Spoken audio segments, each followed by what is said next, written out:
Egun on guztioi, gaur hemen bildu gara Donostiako Tabalkalderan Euskal Herria Bilduren 10. urte urruna dela eta egin dugun dokumental bat ikusteko. 10 urteko historia, 10 urte baino ez. Izan ere duela 10 urte, kultura politiko ezberdinetako emakume eta gizonek bat egin zuten eta misio bat eta bisio bat izan zuten Euskal Soberanisten, ezkerretik egindako Euskal Soberanisten bidea, etxea antolatzeko.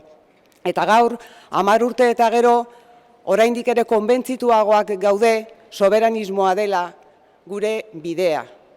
Pandemiak erakutsi digu, hilabete hauetan guztietan, urte honetan guztian, ez daukagula nahikoa erraminta soberano gure jendea zaindu ahal izateko.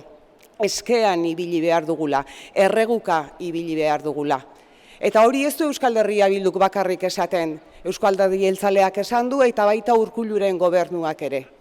Argi dagoena da, herri honetako emakume eta gizonak gure etorkizunaz erabakitzeko eskubidea behar dugula.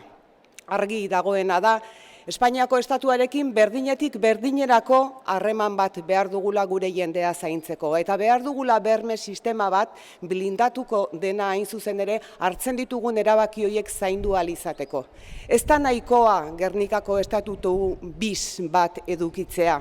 Sekula betetzen ez dena, beti urratuta dagoena eta gaur egun ditugun erronkei erantzuteko gai ez dena. Ez da nahikoa. Horregatik esaten dugu behar ditugula gure erraminta soberanoak.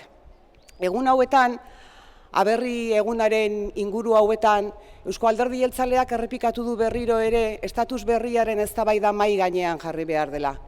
Gu konforme gaude, berriro esango dut, ezinbestekoa iruditzen zaigu. Baina hori esatearekin batera, Eusko Alderdi Jeltzaleak esaten du ez duela ikusten Euskal Herria Bildu akordio horren barruan. Eta nire galdera da, non egon da Euskal Herria Bildu azken urteotan estatusaren inguruan egin den akordiorik garrantzitsuenean, akordioan ezpaldin bada ere. Eta beste galdera bat egiten dut, edo agian kontua da ez dutela eztabaida hori eman nahi.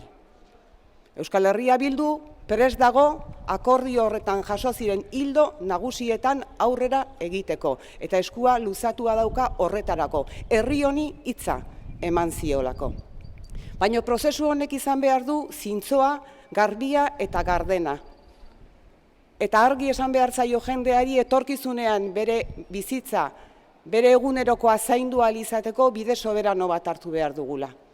Eta oso argi esan behar zaio jendeari herri honetan badaudela gehiengo nahikoak hori egin ahal izateko.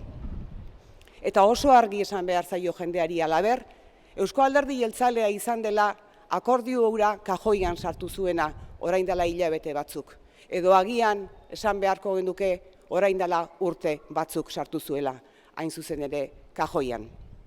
Eta oso garbi esan behar zaio jendeari, Eusko Alderdi Jeltzalea izan zela, Eusko Alderdi Jeltzaleak erabaki zuela Alderdi Sozialistarekin bat egitea. Eta Alderdi Sozialistarekin ez dela egongo. Ez erabakitzeko eskubiderik, ez estatuarekin berdinetik berdinerako harremana edukitzeko aukerarik, eta ez gure sistema blindatzeko eta bermeak izateko modurik ere. Eta horixe dela, hain zuzen ere, jendea gu guztiok gure herria zaintzeko bide bakarra.